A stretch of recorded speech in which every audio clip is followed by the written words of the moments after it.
तो एक और बड़ी खबर आपको बता दें कि ओम प्रकाश राजभर क्या अब फिर से पाला बदलने जा रहे हैं। बीजेपी नेता दयाशंकर से उन्होंने मुलाकात की है। सियासी हलकों में हलचल तेज है और इस मुलाकात के बाद ज्यादा हलचलें बढ़ गई हैं। पहले भी अलग अलग तेवर ओम प्रकाश राजभर अपने दिखाते रहे हैं। इससे पहले ओबीसी के साथ कई अन्य दलों के साथ भी गठबंधन किया, उसके बाद समाजवादी पार्टी का रुख किया और अब जिस तरह से बीजेपी नेता से मुलाकातें चुनावी हलकों में और पूरे प्रदेश में तमाम खबरें पैदा कर रही हैं और इसकी वजह से अब कई सवाल भी खड़े हो रहे हैं। क्या ओम प्रकाश राजभर एक बार फिर से बीजेपी के साथ जाएंगे? और सुभाषपा से राष्ट्रीय महासचिव अरुण राजभर हमारे साथ जुड़ गए हैं। अरुण जी, बहुत बहुत स्वागत है आपका स्वदेश न्यूज पर।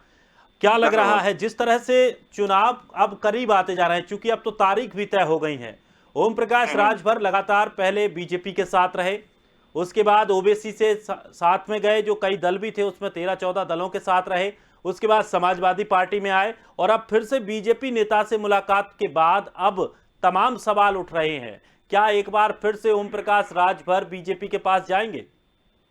देखिए, भारतीय जनता पार्टी डूबती हुई नैया है। जो भी उस पर सवार होगा वो डूबेगा। भारतीय जनता पार्टी उत्तर प्रदेश में अपनी हार स्वीकार कर चुकी है। 5 साल तक उत्तर प्रदेश की जनता को इन्होंने दुखी किया है, निराश किया है और यह कयास लगाना गलत होगा कि हम वहां जा रहे हैं।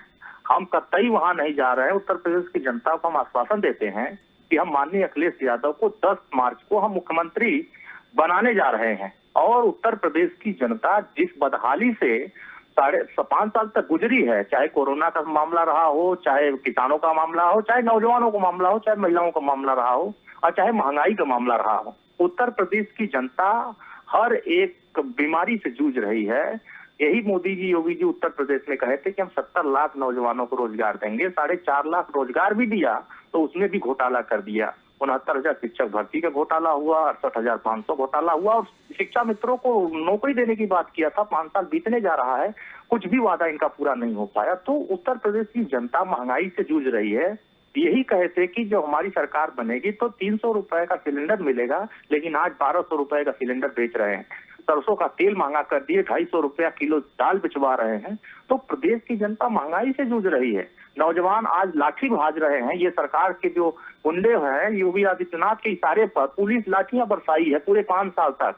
ये धरना दे रहे थे, नौजवान रोजगार मांग रहे थे तो योगी आदित्यनाथ लाठियां दे रहे थे। तो जनता ये सब चीज देख रही है। आप देखें वो बंबई, कलकत्ता, दिल्ली से लोग पैदल कोरोना काल में आ रहे थे तो इन्होंने साधन व्यवस्था नहीं कराई थी। लोगों को दवाई नहीं दे पाई थे, वेंटिलेटर नहीं दे पाए थे, ऑक्सीजन की व्यवस्था नहीं करा पाए थे। हालात ऐसे थे कि ये चुनावी मूड में थे, खाली वोट का इकट्ठा कर रहे थे, चाहे बंगाल का चुनाव हो, चाहे बिहार का चुनाव हो। जब लोगों की दवाई की जरूरत थी, वेंटिलेटर, ऑक्सीजन की जरूरत थी तो यह लोग वोट का जुगाड़ कर रहे थे। तो उत्तर प्रदेश की जनता अब देख ली है कि 10 तारीख मिल चुकी है। 10 तारीख को इनका खदेड़ा होगा। उत्तर प्रदेश से ये जाएंगे और 24 में दिल्ली से वापस ये जाएंगे, क्योंकि 700 किसानों की हत्या का जिम्मेदार अगर कोई है तो वो प्रधानमंत्री है। उत्तर प्रदेश में सैकड़ों नौजवानों की मौत की घाट उतारने का काम किया है तो योगी आदित्यनाथ सरकार ने किया है। महिलाओं को चीरहरण करने का काम किया तो योगी आदित्यनाथ सरकार ने किया। जाति चीन करके नौकरी देने का काम किसी ने किया है तो योगी आदित्यनाथ सरकार ने किया। तो हम तो अब तो मुद्दे को लेकर के जा रहे हैं। हम तो 300 यूनिट बिजली फ्री देने जा रहे हैं। हम 10 लाख नौजवानों को रोजगार कैबिनेट में, पहले कैबिनेट में हम घोषणा करने जा रहे हैं। हम 5 लाख की भर्ती करने जा रहे हैं। 69,000 शिक्षक भर्ती घोटाला करके योगी को जेल भेजने की तैयारी कर रहे हैं। हम तो 97,000 शिक्षक भर्ती जो रुका वो उसको भरने की तैयारी कर रहे हैं।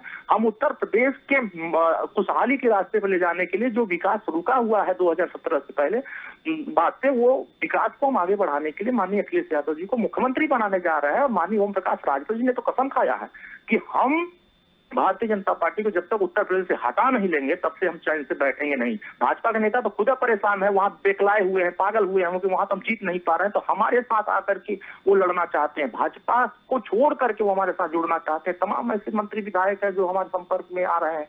वो खुद चाहते हैं कि भारतीय जनता पार्टी यहाँ से हटे। प्रधानमंत्री चाहते हैं कि योगी आदित्यनाथ मुख्यमंत्री ना बने, क्योंकि वो देखे होंगे एक्सप्रेस वे पर तो उनको पैदल किया गया था। उत्तर प्रदेश के मुख्यमंत्री को जब उत्तर प्रदेश की 24 करोड़ आबादी के सामने उनको पैदल किया गया तो उसी समय पता चल गया कि उत्तर प्रदेश में इन्होंने कुछ नहीं किया है।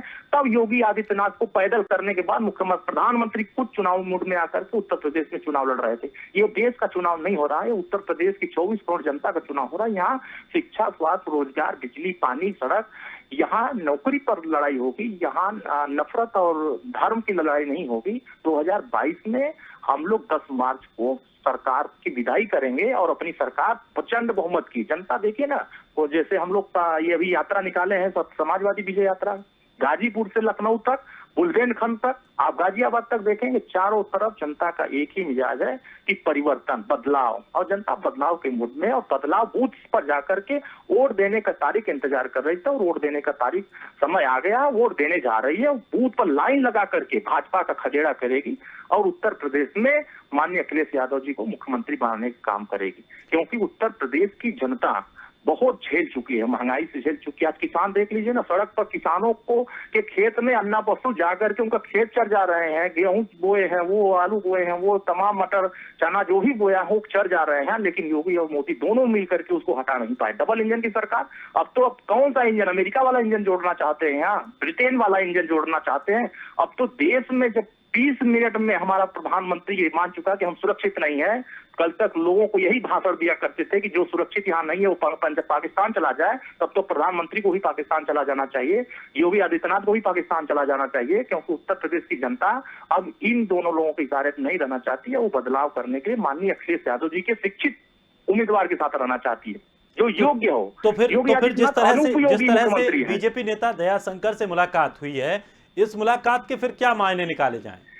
कोई मायने नहीं निकाला जाना चाहिए। ये वो व्यक्तिगत रूप से वो खुद चाहते हैं कि हम भाजपा अगर हमको नहीं कहीं देगी, सब लोग अपने अपने जुगाड़ में लगे हैं, वो भी अपना जुगाड़ में सेट कर रहे हैं, जुगाड़ सेट कर रहे हैं, वो भी अगर जुगाड़ में फिट हो जाएंगे तो अगर वहां टिकट नहीं मिलेगा तो हमारे यहाँ आ रहे हैं, तो हमारे यहाँ भी लड़ना चाहते हैं। तो मसला नहीं है, मसला ये है कि सभी लोगों का एक मकसद है, भाजपा को हटाना है। भाजपा जब हटेगी तभी हम महंगाई से निजात पाएंगे, तभी हमें 300 यूनिट बिजली फ्री मिलेगी, तभी किसानों को लागत मूल्य मिलेगा, तभी महिलाएं सुरक्षित होंगी, उत्तर प्रदेश में कानून व्यवस्था मजबूत होगा। 70 लाख नहीं, हम 10 लाख नौजवानों को रोजगार देंगे। ये सारी समस्याओं का समाधान माननीय अखिलेश यादव जी की योग्य सरकार में ही मिल सकता है, अनुपयोगी सरकार में कुछ नहीं मिल सकता।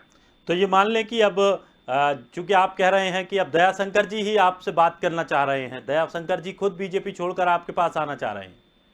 वो जान रहे हैं कि वहां अगर उनको टिकट नहीं मिलेगा तो वही नहीं, कम से कम 2 दर्जन मंत्री, 80-90 विधायक, ये सब हमारे साथ आना चाहते हैं। बस वो समय का इंतजार कर रहे हैं, उनको लग जाएगा वहां के बाहर नहीं पाएंगे या वहां उनका सेटिंग नहीं बैठ पाएगा तो हमारे जाएंगे। आप देखिएगा 5 दिन के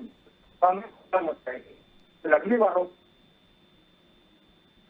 जी अरुण जी, आप तक आवाज पहुंच रही है? चलिए, लगता है संपर्क टूट गया है।